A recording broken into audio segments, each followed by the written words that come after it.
আমি যেন একটা জিনিস কিনেছি, তা আমি বলতেছি কি কিনেছো, বলছি আমি একটা পিস্তল কিনেছি আমার নিজের টাকাতে, আমার অনেক খুশি লাগতেছে, তুমি কি দেখবা? আমি বলছি না, আমি দেখে কি করবো, ওটা কি তুমি আমার মারবা? বলে না, যখন আমার দরকার হবে তখন এটা ব্যবহার করবো এখন।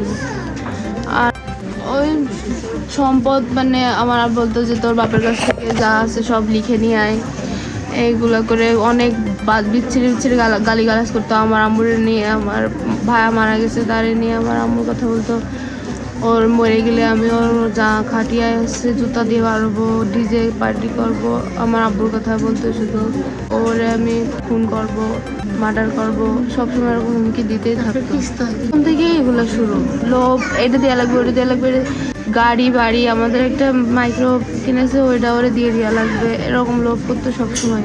এর ভিতরে আমাদের দুইবার ডিভোর্স পেপারও পাঠাইছে, কারণ আমার ফ্যামিলি থেকে কথাবার্তা বলে আবার পাঠাইছে। কিন্তু এবার চলে আসার পরে আমি বলেছি আর যাবো না, কারণ যে আমার জানো কি ইচ্ছা, আমি বলছি কি ইচ্ছা, বলে ওই মানুষের বউরে যেরকম মেরে বস্তার ভিতরে ফেলা দেয় এরকম আমার ইচ্ছা। তা আমি থেকে ও বড় পর্যায়ে উঠতেছে, তো আমার আব্বু যাতে ওরে দিয়ে দেয় বা ব্যবসা করে পার্টনার রাখে বা এই সব কিছুই ছিল, বললাম না লোভের কথা, সব কিছু ছিল। প্রাইভেট দিতে হবে, বাড়ি দিতে, আমার এপাশে একটা বাড়ি আছে বলছে ওইটা ওর নামে লিখে দিতে হবে। এরকম 3-4 মাস দেখা সাক্ষাৎ নাই, কোনো যোগাযোগ নাই। কিন্তু আমার আব্বুর সাথে যোগাযোগ হয়, আমার আব্বুর সাথে কথাবার্তা সবই হতো।